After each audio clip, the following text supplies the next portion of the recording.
Cain, Gammo, thank you very much for joining us to talk about the Blaze and the pathway at the end of the 2024 season. I guess given the breadth of the work you both do, it can be hard to sort of know where to start sometimes. But Cain, we'll come to you and ask you, I guess, to reflect and assess on the last sort of 6 months of cricket we've had. Yeah, obviously a lot of hard work went into both the winter coming into the season, but I suppose the bread and butter is the summer, and that's where all the fun magic stuff happens. And to have 3 players move on to professional contracts has been a real highlight, as well as a lot of the strong work the other players have moved forwards. I know when we first sat down a couple of years ago, it was quite a young sort of emerging academy, and to see those girls 2 years later, as you know, the product on the pitch is really starting to become like a strong product. So yeah, from my perspective, from an academy point of view, it's been really nice to see the hard work over the winter transfer onto the pitch.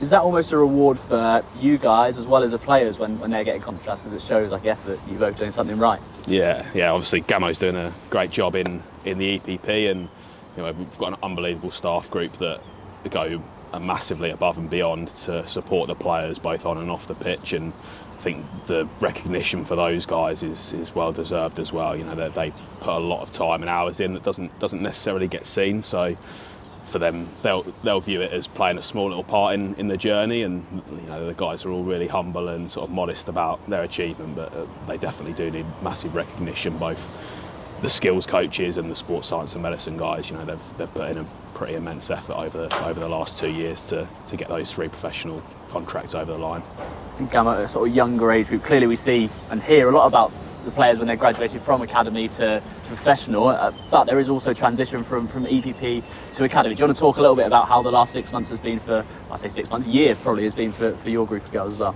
Yeah, it's been a really exciting time for us. We obviously saw one transition from EPP to academy last year, and then this year we've seen individuals get more opportunities within an academy space. So we've had a lot more EPP girls, you know, get those chances within academy girls because of the work and effort they've put in from an EPP and a county perspective.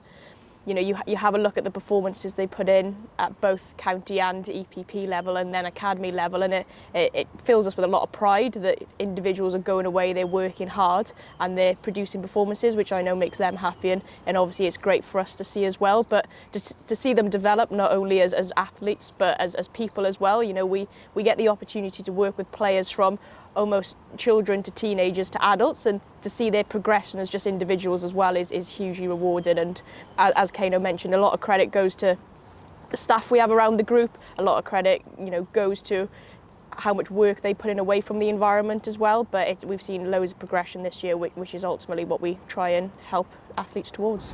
Is that development almost clearer for you with the EPP than it might be for Cain, because you're seeing girls who are starting at 12, 13 up to 15, 16 when that, I guess, phase of their life is so important? I suppose you get to see it for longer. I suppose when you see them from 12 and 13, and we know the developments that other individuals make from that age up to a 16 are huge in their life, and almost when we hope they transition onto an academy environment, we see Cain take them from young individuals to adults. So I think the transition is different for individuals who are on it at different times, but it's hugely rewarding. Just through the point that, albeit you might have a small impact in a person's career, that you see them go to that next stage, which fortunately at an EPP standard we get to see and witness. Cain, we'll touch on the contracts more specifically. Obviously 3 girls, Liv Baker, Prisha, Thanawala and Amy Wheeler getting their contracts for next year. How special is that for those girls who I know have worked very hard to be in a position they are now? Yeah, I think when we sat them down 2 years ago and said this is the direction we want you to head in, and this is the ultimate end goal, and I think those being the first 3 off of our tenure as the Blaze here at Trent Bridge, you know, for those girls to have seen, I suppose a lot of people will see the performances on the pitch, but I mean the way that they behave and the work they've put in, like specifically in the gym, and the hard work they put in the halls over the winter. There's a lot of stakeholdership in the women's game. You know, they're putting in performances for their clubs, for their counties, and then regionally as well. So to see all of that stuff merged together and to be almost sewn into an end product of getting a contract, you know, they should be really proud of the work that they've done, both on and off the pitch. And I suppose the last bit is just to touch on seeing them mature has been like really, really special to watch, sort of from a personal perspective. It's been really nice to see how they are and their ways just continue to improve, and to see them grow from girls to young women has been really special. Clearly their next challenge is going to be adapting to the professional environment. What is that step up like at each level, I guess, from EPP into academy, then academy into professional? What can those girls expect, and what's your job, I suppose, as coaches to help them adapt to that? Yeah, I think that they're going to be in a great place where they can learn off of what's been a really successful group in a pro environment. Every step you go up, I think the intensity ramps up, it becomes tougher and the margins for error get smaller.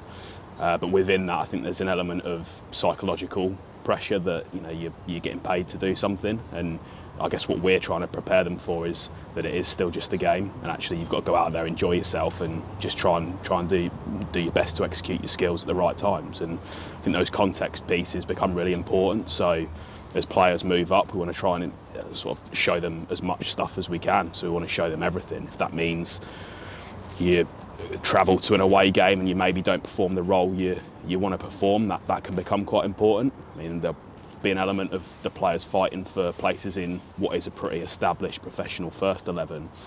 It's going to be tough to take the shirts off of those girls. So actually they've probably got to work hard behind the scenes. They've got to take their chances when they come, and I think they're all pretty aware of those bits. Is that as the levels get sort of more challenging, those things become a reality. But I think from knowing those three as individuals, they'll definitely thrive under that pressure. And how important is it that there's, I guess, a continuity of messaging and coaching throughout that whole pathway to the senior setup, so that when they get there, I guess they know what to expect. I think they have the Blaze, or you guys have the Blaze code, and it's sort of an understanding of how you want to operate while you're here. Yeah, I think that's really important. It's an area of work James, our director, has been sort of massive on over the last couple of years, is that as the Blaze, we have a real clear identity, we have a style of play, and that transcends from the pro side all the way into the EPP, and hopefully starts to impact on the county age group stuff that's out there as well. That we're all aiming for the same goal, and I guess it's for us then to interpret that at the different levels of the pathway to try and incorporate the right bits, the things that we feel are important at the right stage, so that you're not expecting a 12-year-old to go out there and be Kirsty Gordon, but certainly there are things that the players in the EPP coming in at 12, 13 can really start to incorporate into their game. And the hope is that in 6-7 years time from that point, when they make their professional debuts, that you've taken them on a bit of a journey. So I think trying to incorporate the right bits at the right time is really important, and that's where I guess the skill of what both Beth does at EPP level, the coaches and support staff within the pathway, it's just making sure that those guys are continuing to do the great work that they do at the right time. Obviously you sort of wore a number of hats throughout the year, and we'll sort of come on to that in a sec, but I guess to follow up from that question, was it helpful for you as coach of EPP to see how things operated in the professional setup this year as a player, so that there was a bit of understanding, I guess, that the sort of the ideas that are being talked about in coaches' meetings are being put into practice in that professional setup? Oh, hugely. I think the perk of my role in the position I was in last year was I got to be involved within an EPP, an academy and a pro space at different points throughout the season, and very few people get those opportunities to see, how does the standard change, how do the demands of the game change, and I think to have that opportunity was massively valuable from my perspective.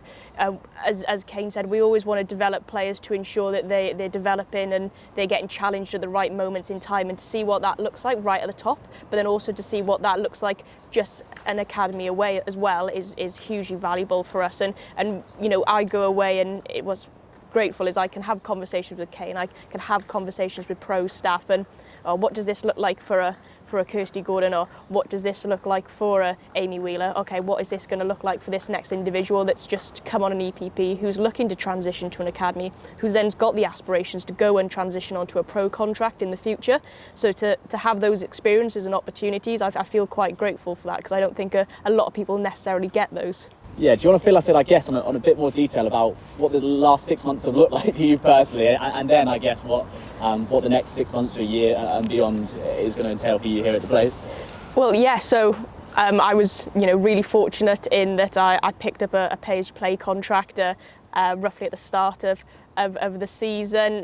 Got the opportunity to play in a couple of a second 11 games, which fortunately put me in a pretty good position to take up a debut at Chelmsford against Sunrisers, which I've always played cricket. I've always played cricket and had a really big aspirations to go and continue playing cricket. So to get that opportunity, previously I was involved with another region, and to get another opportunity 2 years later was, I think I said on interview, if you'd asked me if I was be doing this 3 months ago, I would have called you mad, and I still thought that. But look, the opportunity that the pro staff gave me, and as well as Cain and James, to allow me to go and experience that, I'm truly grateful for, because they know how much I love playing my cricket, and the opportunity to be involved with that group of girls is incredibly special. I can sit here as a coach and go, if any of the players that I have an impact with go to progress onto that pro environment, I can sit here and go, they're really lucky, because it's such a fantastic group of girls and a fantastic culture within that environment, which I wouldn't have got to experience. Ultimately, at this moment in time, I'm going to transition more into purely coaching within the Blaze environment. I've still got huge ambitions for my playing alongside my coaching, which is the great benefit of the women's game and the way that sport is heading. But to be able to transition into full EPP and immerse myself into, hopefully allow players to have a far more successful career than I will ever have, is what motivates to continue working hard for these young players on the EPP and academy.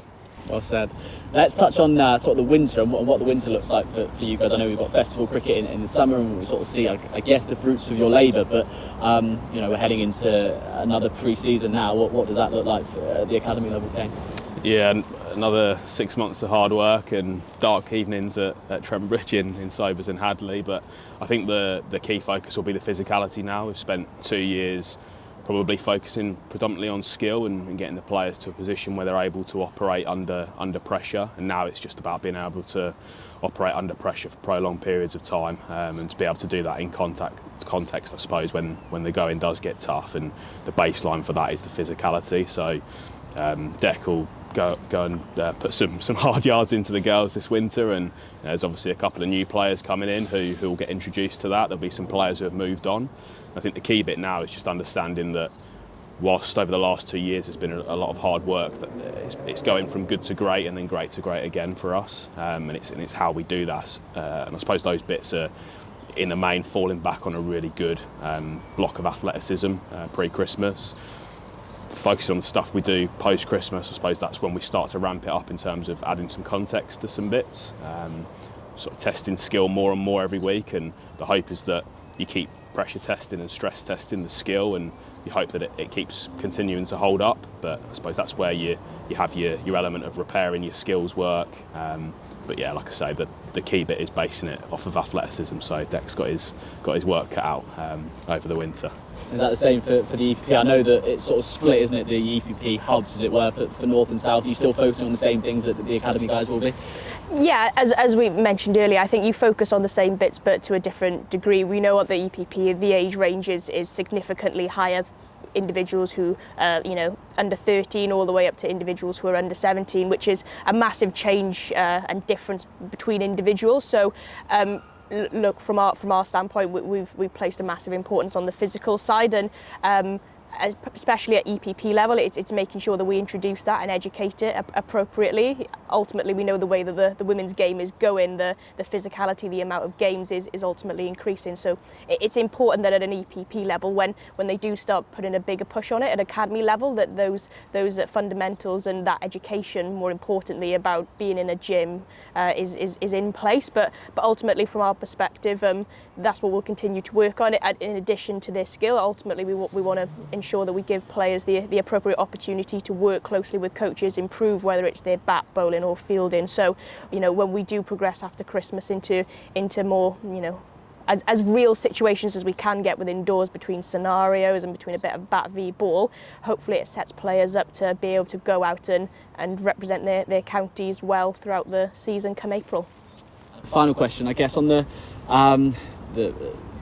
Tier 1 system as it is now. Obviously we've known for a couple of months now that Nottinghamshire won that bid and the Blaze will remain as they are. Because they are remaining, the Blaze. Does it feel like much is going to change for you guys, Cain? Not a huge amount, no. We clearly still want to retain a lot of the hard work that we've done with the stakeholders within the region. You know, the counties feeding the EPP system has been a massive push for us, and something I feel like we've done a lot of good work both internally and also the guys that are doing the work in the counties. You know, you can't overlook the work that they're doing in that, contributing to the success that we've had within the Blaze pathway. I think as Project Darwin and the tier system does sort of merge over in the next 6 months, you'll start to see EPP transition into a more traditional approach in terms of county-based EPP models, but the academy will remain central out of Trent Bridge, so there's still a need to retain the hard work that we have done with the counties. It will just look slightly different, and